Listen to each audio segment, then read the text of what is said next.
tranquillement, frère. Quand tu as prié, il y a quelque chose qui dit, oh, souvent ce n'est pas Dieu. Vous vous souvenez des prophètes d'Élie quand il a fui dans la montagne? Il y avait le vent, il y avait le tremblement de terre, Dieu n'était pas dedans. Mais il y avait une brise, un souffle. Et Dieu était là. Les choses de Dieu arrivaient pas dans la précipitation, dans la tranquillité et le repos. Alléluia. Quand il y a quelque chose qui bouscule ton cœur, non, je vais être tranquille. Ce qui est de Dieu ne bouscule pas le cœur. Le cœur, bah. Ça c'est un coup de foudre. Un coup de foudre, ça part ensuite et ça vient. Vous voyez un peu? Amen. Ce qui est de Dieu vient lentement. Et ça demeure. Et ça demeure. Amen. Ça veut, alléluia. Je vais prendre l'exemple du roi Saul rapidement. Amen. Nous sommes en train de voir que celui qui persévère et qui est sage ne se précipite pas. Alléluia. Amen. Celui qui se précipite a comme l'impression qu'il a. Si c'est en Dieu, même si tu rates quelque chose, il va te le redonner toujours. Ça, c'est à toi. Amen. Alors, quand tu es insensé, même des fois, il va te le redonner toujours. Alors, ne sois pas précipité. Alléluia. Amen. Alors, dans Samuel chapitre 13, je vais vous parler d'un roi, un roi d'Israël, Saul. Beaucoup de gens ont une mauvaise connotation de Saul, mais c'est beaucoup d'exemples pour nous là. Alléluia. Amen. Gloire à Jésus-Christ. Que ton nom soit béni et soit 1 Samuel chapitre 13. Gloire à Jésus-Christ. Je vais demander à Frère d'arrêter de nous lire quand même encore chapitre 13 à partir du verset 7.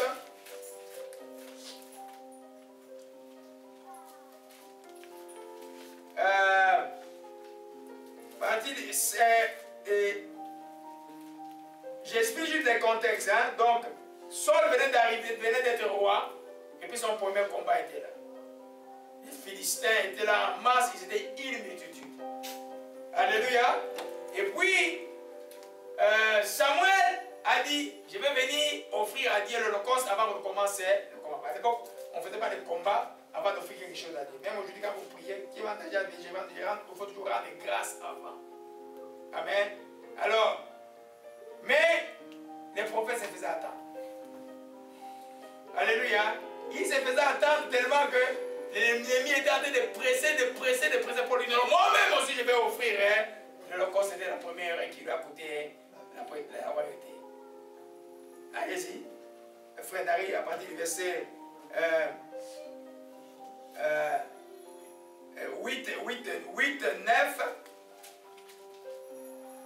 8, 9 jusqu'à 13. On peut lire rapidement. 1 Samuel 13, 8 à 13. Amen. Il attendit 7 jours selon les termes fixés par Samuel, mais Samuel n'arrivait pas à Gilgal, et le peuple s'est dispersé loin de Saul.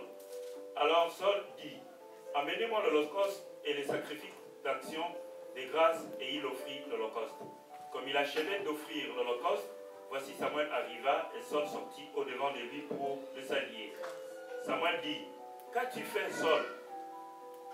Répondit, lorsque je vis que le peuple s'est dispersé loin de moi, et que tu n'arrivais pas au terme fixé, et que les Philistins étaient assemblés à Michmash, je me suis dit, les Philistins vont descendre contre moi à Gilgal, et je n'ai pas imploré l'Éternel. C'est alors que je me suis fait violence et que j'ai offert l'holocauste. Samuel dit à Saul, tu as agi en insensé. Tu n'as pas observé les commandements de l'Éternel ton Dieu t'avait donné. L'Éternel aurait affermi pour toujours ton règne sur Israël. Maintenant, ton règne ne durera point. Amen. Amen. Amen. Amen. Alléluia. Amen. Amen. Vous voyez, parce qu'il a attendu 7 jours selon le terme fixé par Samuel. Mais Samuel n'arrivait pas à Gilgal, le peuple s'est dispersé loin de lui. Amen. Amen. Souvent, la précipitation, c'est quand on voit que ça devient dur, c'est chaud. Mais Dieu a dit, il va agir dans ta vie. Ne sois pas pressé. Alléluia. Parce que Dieu est le Dieu des temps et de circonstances. Au temps marqué, il va agir. Les jeunes rois ne savaient rien. Samuel a dit, il va arriver.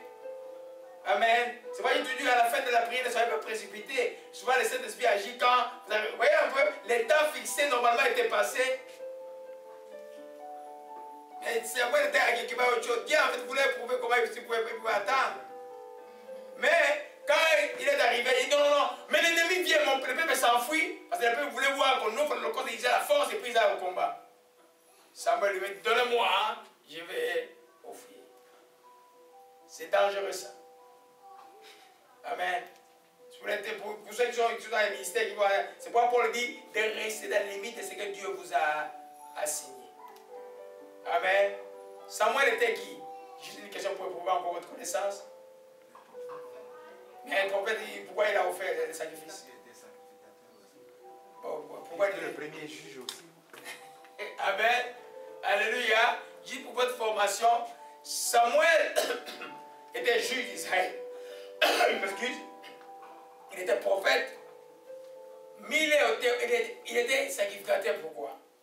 Il était sacrificateur parce que son père, Elkama, vient de la famille de Kéat. Et Kéat, c'est le fils de Lévi. Donc il était lévite. Amen. C'est pourquoi, en sa qualité de lévite, il pouvait offrir. Toi, il avait tout ça. Amen. Amen.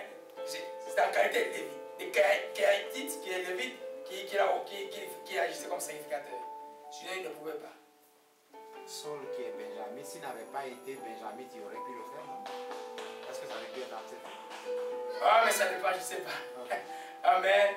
Alléluia. Mais c'est la famille de Lévi. Donc tous les sacrificateurs ici sont de Lévi. Amen. Je ne crois pas que Benjamin était fait de Lévi. Ok. C'est la famille de Lévi. Là, quand on dit les Lévites, c'est des enfants de Lévi. Les Kéatites, là, Amram, le papa de Moïse, d'Aaron et tout ça. C'est la même famille. Amram et Kéat, c'est la même famille. Alléluia. Amen. Juste pour vous montrer, ça c'est un peu la connaissance, pour vous dire simplement que mélanger les choses, dans les choses de Dieu, c'est que Dieu t'a appelé à faire ce qu'il doit faire. Alléluia. Mais Saul avait l'onction du roi. Il n'avait pas l'onction du sacrificateur. Il fallait qu'il attende jusqu'à ce que le sacrificateur puisse arriver. Alléluia. Mais dans la précipitation. Amen. Quand la précarité est forte, tu as attendu longtemps pour ta délivrance. Longtemps, je regarde là pour quelqu'un. Longtemps pour ta délivrance. Elle est là. Et puis, amen. Parce que tu agis par la précipitation. Alléluia. Dieu t'a promis un mari ou une femme. Attends le temps de Dieu. Elle va arriver. Il va arriver comme ça. Amen. Mais l'ennemi va venir t'embrouiller avec tu vois, quand tu pries et puis tu vois maintenant 3 hommes apparaissent en même temps, 5 hommes apparaissent, ils veulent t'épouser. Tu fais quoi? Tu dis, toi le diable, je te vois là. Ok. Tu n'es pas là. Il va m'embrouiller. Je refuse d'être embrouillé. Alléluia. Je parle beaucoup de mamans aujourd'hui parce que c'est les femmes qui sont plus victimes des ruses des hommes. Alléluia. Amen. Parce que ce qui est de Dieu va arriver à son temps, ça sera simple. Des fois, c'est même là, déjà comme les moutons de Moïse à la montagne, mais tu ne les vois pas. Alléluia. Amen. Ça arrivera simplement. Et la bénédiction de l'Éternel fait suivre aucun chagrin. Amen. Amen. Amen. Nous voyons que le roi Saul, c'est à cause de la précipitation, à faire ce qui lui a été permis. La peur, l'ennemi était en face, il a offert, il voulait se combattre. Mais il est comble que le sacrificateur est arrivé, le prophète est arrivé, il a offert le compte, ils ont gagné le combat. Mais lui, quelque chose s'est retiré de lui. Amen. Alléluia. Donc, soyons vraiment sages quand on attend quelque chose de Dieu. Dieu est fidèle. Ce qu'il a promis dans ta vie, il est le fera. Amen. Il ne t'a pas appelé à la malédiction, il t'a appelé à la bénédiction, à la restauration.